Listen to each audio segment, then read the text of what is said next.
Hi everyone, I'm Mel from Cardstock Concoctions. How is everybody? So I am back this week with a planner project. I know that planners are a big thing and everybody likes to customize them to their personal needs. And I found that my planner needed a few pockets and things like that where I could just stick little notes. Just made it easier for me. So I went ahead and I created this little planner insert, and it measures, because I kind of forgot what it measured. Haha. 5¼ inches by, I believe, 8 inches. Yeah, 5¼ inches by 8 inches. The pocket portion of it is 4½ inches wide by 8 inches tall. I did leave 3/4 of an inch for the holes, and I reinforced my holes. Now there is a pocket here, as well as at the top here. There's a nice big giant pocket up at the top. And then on the back, I left it open. You can add a notepad here. You can do what I do, which is adding like a big giant paper clip for just random notes that you're not sure how long you're gonna need to keep. So I hope you guys are going to enjoy this. I am going to get started. Slide that up to the top. First and foremost, grab yourself a scoreboard. And then you are going to need a piece of paper or cardstock, anything that is foldable, something that will not crack, that measures 11¼ inches by 12 inches. So again, 11¼ by 12. I do apologize, you guys are not going to be able to see the bottom of my scoreboard. With the 12-inch piece at the top, all right, we're gonna go ahead and we're gonna score at 4 inches. All right, score at 4 inches. I want you guys to rotate your paper 90 degrees to the left so that your 11¼ inches is at the top. Okay, 11¼ inches is at the top. And I want you to score at 3/4 of an inch, 1½ inches, 6 inches, and then we need to do a partial score. I'm going to move my scoreboard up. Okay. All right. I went ahead and I moved my scoreboard up. Now you have your score mark at 6 inches. See if I can feel it. My paper is really hard to see.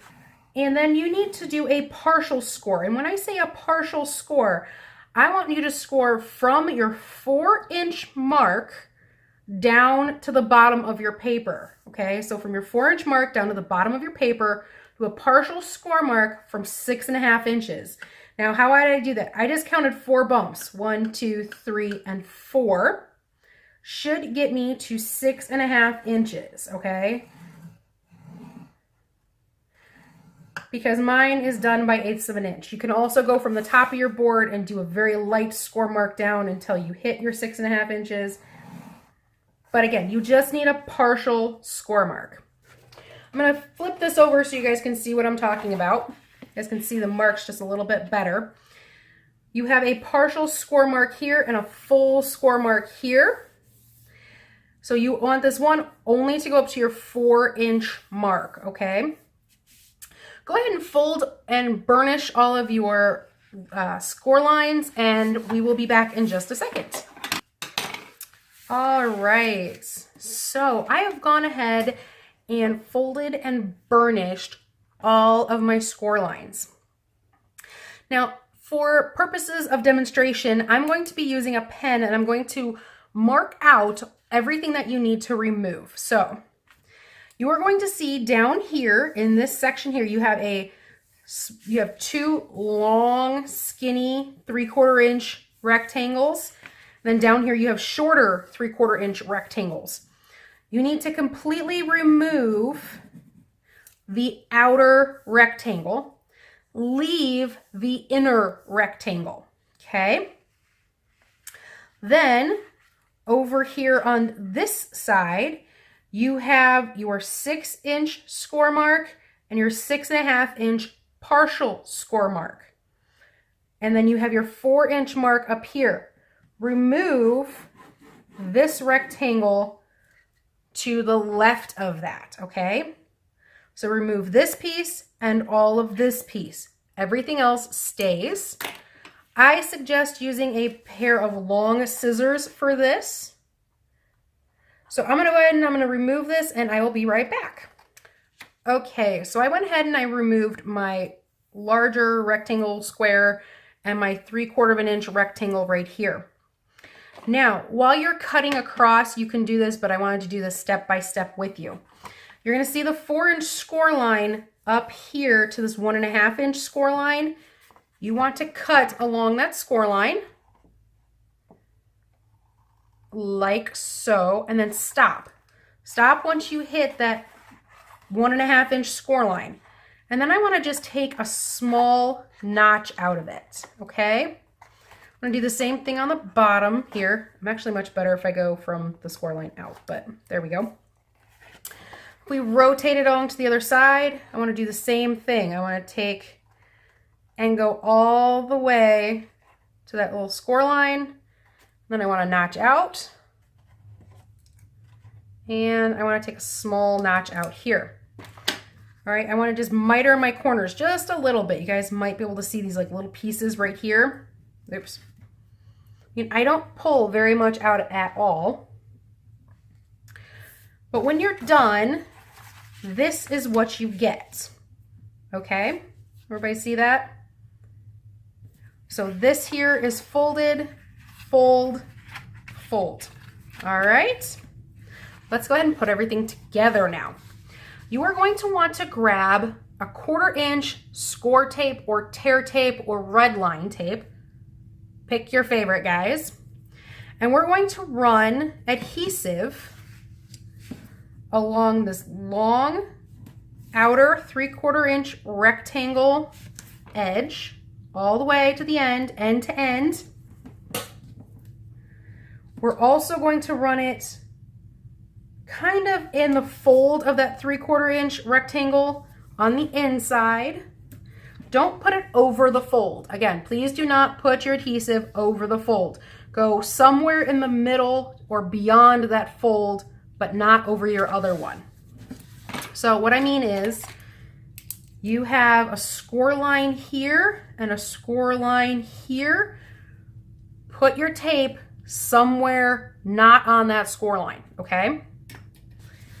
Then you're going to want to fold in your tabs so that you see the pattern side facing you.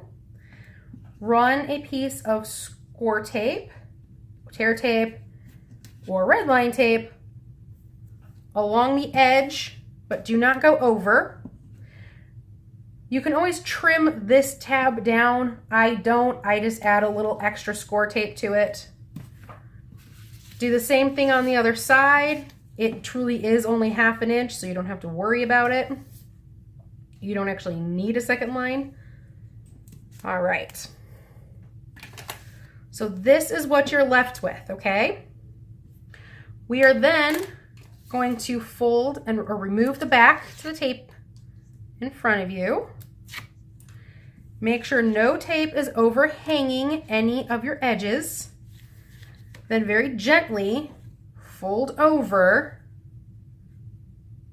your 6-inch piece, line it up, and stick it down.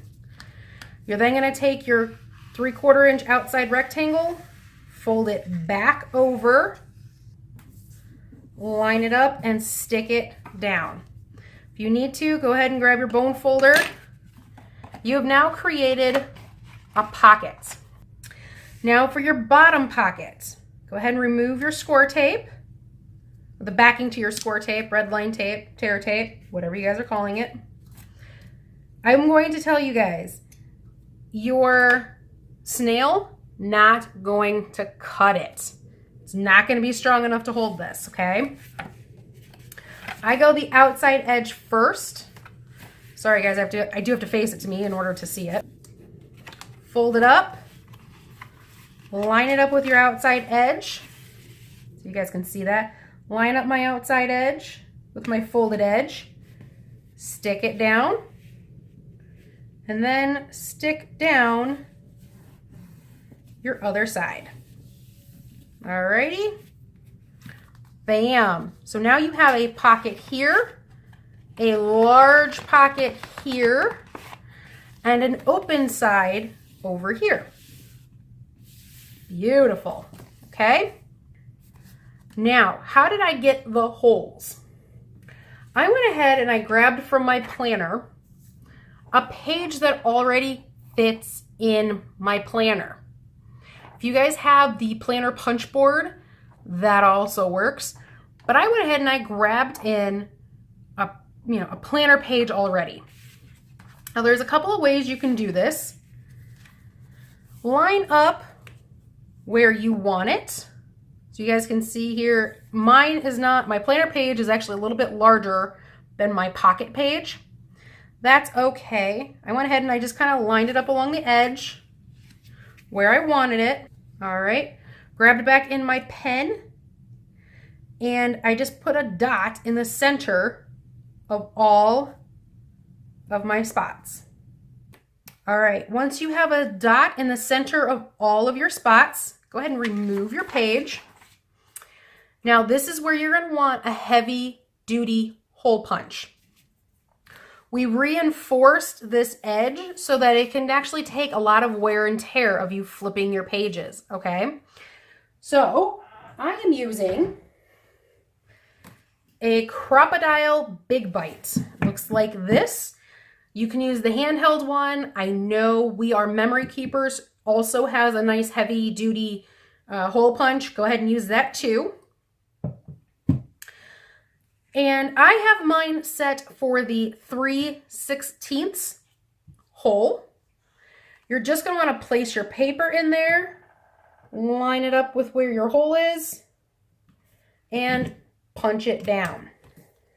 Okay, go on to your next one, line it up, punch it down, and just keep on going. All right, I am on my last hole here, lining it up, punching it down. Now, get rid of all those extra little pieces that came out. Now, I have a perfectly punched, ready to go planner page. All right, guys, once you have your holes punched, you guys can add a couple of mini paper clips to the top. Mine come from Stampin' Up's mini paper clips combo pack. Comes with white, gold, and silver in them. And my original, I used just one really large, giant paper clip. This other one, I'm going to use two small ones. And once you have that done, you are ready to go. So I hope everybody enjoyed my planner pocket pages. If you enjoyed this video, please go ahead and give it a thumbs up. If you'd like to see more videos like this, please go ahead and subscribe. I am Mel from Cardstock Concoctions saying thanks for joining me and see you next time. Bye.